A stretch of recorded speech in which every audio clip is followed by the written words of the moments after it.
Mən inanıram ki, siz dünyaya varlı olmaq üçün gəlmisiniz. Lakin ilk növbədə mən əsas mövzumun özəyi olan dövrlərdən danışmaq istəyirəm. Dövrlər bizim hər hansı bir zaman müddətində düşdüyümüz təkrarlanan, oxşar hadisələr silsiləsidir.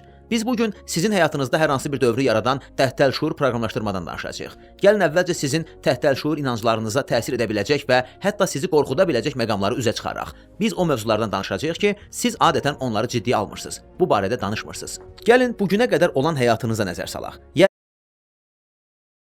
Yəqin ki, həyatınız boyu müxtəlif mərhələlərdən keçmiş və müəyyən silsilə dövrlərə düşmüsünüz. Düşünürəm ki, biz tez-tez hansısa bir dövrəyə düşür və bəzən orada ilişib qalırıq desəm, dünyanın bir çox yerlərində bir çox insanlar mənimlə razılaşarlar. Birinci dövrə tərəqqi adlanır.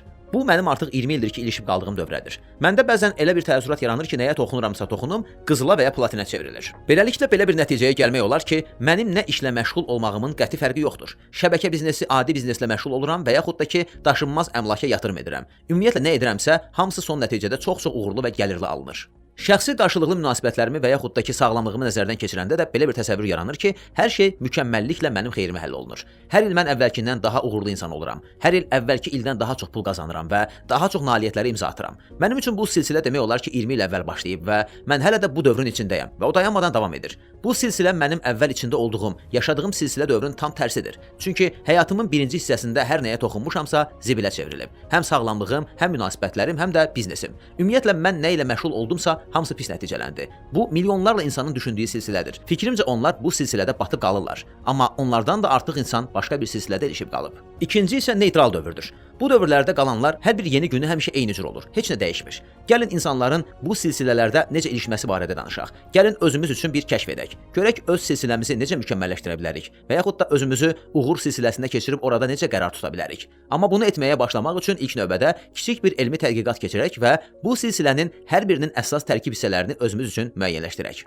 Televiziya, radio, jurnallar, qəzetlər, internet, kinofilmlər və oxuduğunuz kitablar. Siz dərk etməlisiniz ki, istifadə etdiyiniz bütün bu şeylər şuuraltı səviyyədə sizi proqramlaşdırır. Bu proqramlaşdırma şuurunuzun üzərində aparılır və siz bu prosesi qətiyyən hiss etmirsiniz. Amma bu belədir. Sizin layiqli adam olmamağınız barədə proqramlaşdırma, varlıların pis və qəddar adamları olması barədə proqramlaşdırma, kasıbların alicənab olduğu, insan mənəviyyatını qoruduğunu aşılayan proqramlaşdırma. Xahiş edirəm ki, Sovet dövründə şuurunuza həkk olunmuş bütün bu proqramları yadınıza salasınız. Varlı insanlar barəsində ildən ilə yedirilən cəfəngiyatlar.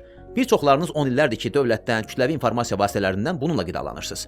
Bəs qatıldığınız dini cərəyanlar barədə nə düşünürsünüz? Bilirsinizmi ki, mən hər dəfə Şərqi Avropaya səyahət edəndə küçələrdə kinofilmlərin böyük sayda reklam plakatlarını görürəm. Elə indicə Ulduz müharibələri, Batman, Hörümçək adam və s. kimi filmlərin reklamını gördüm. Mən sizə bu filmlərin hər birinin daşıdığı fundamental proqramlaşdırmanı deyəcəm. 1. Pullar pisdir. 2. Varlı insanlar hamısı qəddardır. 3. Kasıb olmaq ruhən varlı olmaq deməkdir.